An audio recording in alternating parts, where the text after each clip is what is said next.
Welcome dear.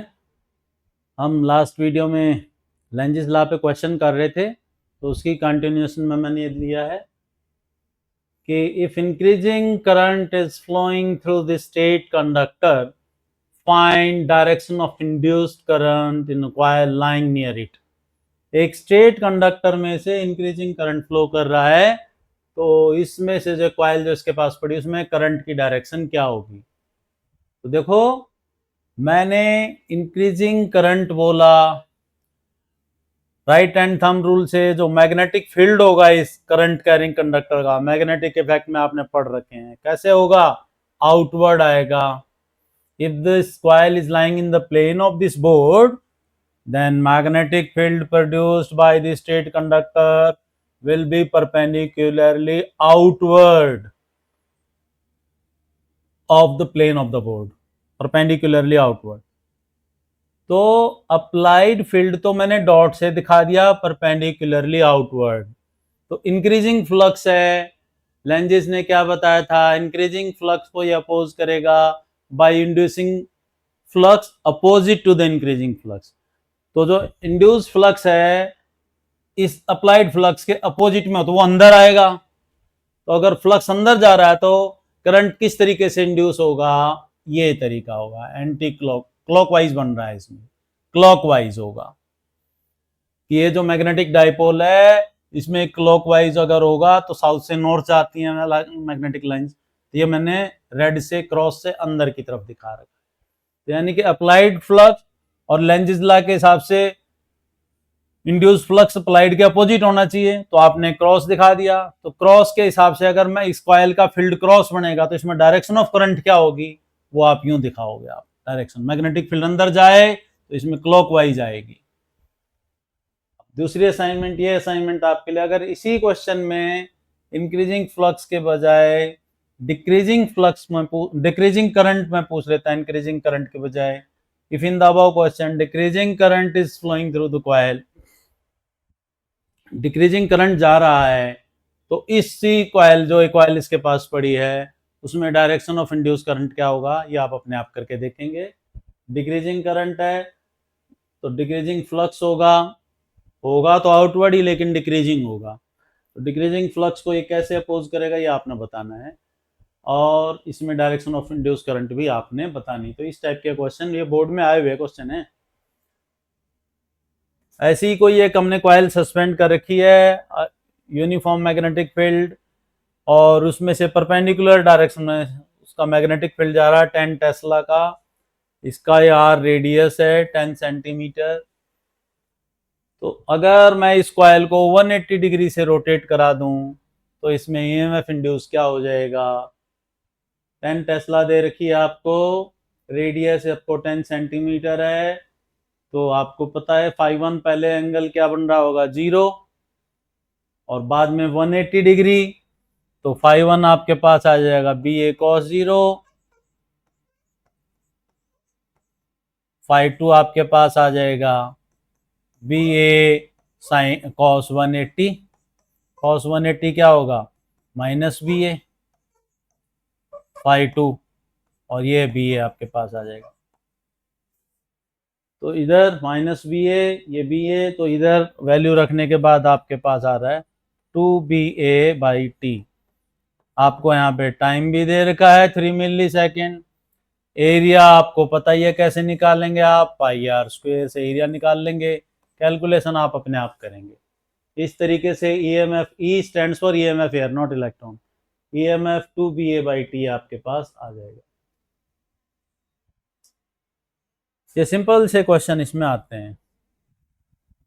Methods of production of EMF, हम कितने तरीके से EMF इंड्यूस कर सकते हैं, बाय वेयरिंग मैग्नेटिक फील्ड, जो अभी हम कर रहे थे, या तो हम कॉइल को मैग्नेट के पास लाएं या मैग्नेट को कॉइल के पास ले जाएं। तो by changing area of the coil in magnetic field, area coil का चेंज करें, और by orientation of coil in the magnetic field, किसी कॉइल को यूनिफॉर्म मैग्नेटिक फील्ड में रोटेट कराएं, ओरिएंटेशन का ये मतलब। तो पहले मैं ये कर रहा हूं, by varying area of the coil in magnetic field.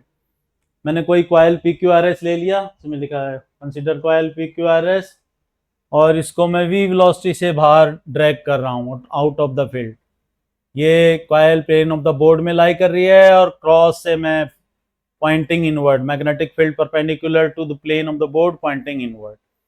dt time के बाद ये एरिया बाहर चला गया, यानी कि डिक्रीज हो रहा है इसमें फ्लक्स। तो decrease in area L D X, L इसकी एज था और डी एक्स इसका डिस्टेंस चला गया, तो decrease in area L D X D A. D phi होगा B D A, negative sign का मतलब फ्लक्स डिक्रीज हो रहा है, negative sign shows decrease in flux, so D phi is minus V L D X from Faraday law, E is equal to minus D phi by D T. D phi की value रखेंगे तो E is equal to B L D X by D T और E is equal to P L V आपके पास आ जाएगा। L H ये है, बच्चे कहते हैं इसमें नहीं दिखा रहा, ये जो लाइन है Q R it is moving parallel, ये इसको इंटरसेक्ट नहीं कर रही, इंटरसेक्ट ये कर रही है फील्ड को, ये वाला एज, ये पेन इंटरसेक्ट कर रहा है, जैसे ये फील्ड लाइन ऐसी है और पेन इनको इंटरसेक्ट कर रहा है, ये वाला कोई इंटरसेक्ट नहीं कर रही लाइंस को, तो इसके एज के अक्रॉस ये एमएफ इंड्यूस होगा B L V, is equal to B L V. और आर अगर रेजिस्टेंस है कॉइल का, if R with resistance of coil, तो करंट इंड्यूस हो जाएगा E by R, I is equal to B L V by R. इस तरीके से ही आपका यहाँ तक डेरिवेशन आ जाएगी ईएमएफ और करंट निकालने की। इसको हम आगे कैसे करेंगे, अगर करंट होगा तो उसकी डायरेक्शन भी बतानी पड़ेगी, तो करंट होगा तो उसकी डायरेक्शन बताने के लिए राइट हैंड फ्लेमिंग रूल, बार बार आपको बताया था मैग्नेटिक इफेक्ट ऑफ करंट में, left hand Fleming rule, right hand Fleming rule, I I B B F F, जब तीनों सेम है तो डिफरेंस क्या है, left hand Fleming rule is applied where electrical energy is converting into mechanical energy, जिसमें I और B दे रखा है, एफ निकालना है, उस पर फोर्स लगता है, current carrying conductor placed in magnetic field experiences force, तो वो मोटर पे लगता है left hand Fleming rule. Right hand Fleming rule, उसमें आपको दो बातें पता है, फोर्स पता है किधर लग रही है और मैग्नेटिक फील्ड पता है, इंड्यूस करंट निकालना है, तो राइट हैंड फ्लेमिंग रूल, यानी कि ये जनरेटर पे लगेगा राइट हैंड फ्लेमिंग रूल, जब मैकेनिकल एनर्जी इलेक्ट्रिकल एनर्जी में बदल रही है जनरेटर पे, और लेफ्ट हैंड फ्लेमिंग रूल लगेगा जब इलेक्ट्रिकल एनर्जी मैकेनिकल में बदल रही है मोटर में, ये मोटर पे लगेगा। तो राइट हैंड फ्लेमिंग रूल से हम इसकी करंट देखो, मैग्नेटिक फील्ड अंदर जा रहा है, जो चीज पता है आप इसको इधर ले जा रहे हो तो करंट ऊपर आएगा इसमें, राइट हैंड फ्लेमिंग रूल। और मैंने अभी अभी ये लेंजेस लॉ के हिसाब से भी बताया था, जब आप इसको ड्रैग कर रहे हो बाहर की ओर तो इसमें डिक्रीजिंग फ्लक्स है, तो डिक्रीजिंग फ्लक्स कैसे अपोज होता है कि जो एक तो ये अप्लाइड फ्लक्स मैंने दिखाई रखा है, तो इंड्यूस फ्लक्स इसकी डायरेक्शन में ही आना चाहिए, क्रॉस है प्लस का साइन है तो इसका भी प्लस ही आना चाहिए, अंदर की ओर ही आना चाहिए। तो अंदर की ओर कब आएगा, जब करंट इस तरीके से इंड्यूस हो, तो ये डायरेक्शन ऑफ करंट बन जाएगा।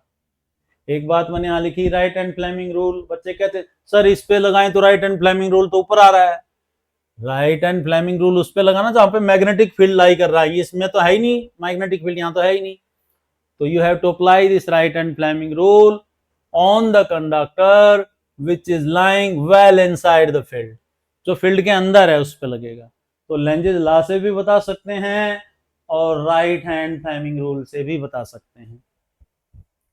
अच्छा जी, अब जैसे ही बेटे इसमें करंट होगा तो अब current carrying conductor placed in magnetic field experiences force, तो जैसे ही करंट इंड्यूस होगा इसमें इस पे, तो उस पे फोर्स भी लगेगी, power required to drag coil out of uniform magnetic field, तो जैसे ही इसमें करंट इंड्यूस होगा उसमें तो उस पे फोर्स भी लगेगी, और फोर्स किस डायरेक्शन में अभी अभी बताया था, वो लेफ्ट हैंड फ्लेमिंग रूल से देखना है।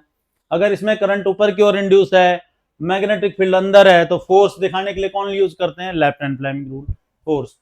तो जब ये फोर्स इधर लग रही है लेफ्ट हैंड फ्लेमिंग रूल के हिसाब से, it will experience a backward dragging force, इसको बाहर निकालने की कोशिश करोगे करंट इंड्यूस हो जाएगा, करंट इंड्यूस होते ही इस पे फोर्स लगेगी, वो पीछे की ओर है। तो यानी कि अगर इसको आपको कांस्टेंट वेलोसिटी से आगे ले जाना है तो इतनी इक्वल एंड अपोजिट फोर्स आपको लगाना पड़ेगी। तो फोर्स पावर क्या होती है, force into velocity, last year आपने निकाल रखा है एफ डॉट वी होता है power, F V cos theta. तो फोर्स की वैल्यू रख दी power I L B, I का पता ही है B L V by R, आप पहले निकाल चुके हो। तो power required is B square L square V square by R. Power required भी बोल लेते हैं या पावर लॉस भी बोल लेते हैं। तो इसको मैंने इस मेथड से किया, आप आई स्क्वायर आर के मेथड से भी कर सकते हैं। आई की वैल्यू पता ही है B L V by R, ये कि आर से आर कैंसिल हो गया, तो power loss B square L square V square by R. तो जिस मेथड से मैंने किया पावर एफ वी या आप आई स्क्वायर आर, दोनों से सेम आएगा। लेकिन अगर if there is cut in the coil, अगर उसमें कोई कट है तो करंट इंड्यूस नहीं होगा, करंट इंड्यूस नहीं होगा तो कोई फोर्स नहीं लगेगी, फोर्स नहीं लगेगी तो कोई पावर भी नहीं चाहिए। तो if there is cut in the coil, no current is induced and no power is required to drag the coil out of gravitation, out of magnetic field। इन बातों का आपको ध्यान रखना है। इसी पे ही आपसे भाई न्यूमेरिकल आते हैं, जो अभी मैंने डेरिवेशन किया, आर्टिकल किया, ये बोर्ड में आए हुए न्यूमेरिकल हैं। कोई कॉइल है जिसकी ये शॉर्ट लेंथ है 2 सेंटीमीटर, लॉन्ग लेंथ है 8 सेंटीमीटर। इसको आपने एक बार शॉर्ट से 1 सेंटीमीटर पर सेकंड से खींचना है बाहर out of the magnetic field. Uniform magnetic field है 10 टेस्ला की। और एक बार आपने लॉन्ग साइड से, तो 2 बार आप इस तरफ से खींचते हैं, एक बार ड्रैग करेंगे 1 सेंटीमीटर पर सेकंड की कांस्टेंट स्पीड से, और एक बार आप इस तरफ से लेंगे। क्वेश्चन क्या पूछा है, in which case induced EMF last long, किस केस में ईएमएफ ज्यादा देर तक इंड्यूस रहेगी। यार आपने 1 सेंटीमीटर पर सेकंड बोला, शॉर्टर साइड से खींचोगे आप जब इसको, तो 8 सेकंड इसको बाहर आने में लगेंगे। ये बिल्कुल एज पे 8 सेंटीमीटर है, तो 1 सेंटीमीटर पर सेकंड बाहर आ रहा है, तो इसको 8 सेकंड बाहर आने में लगेंगे।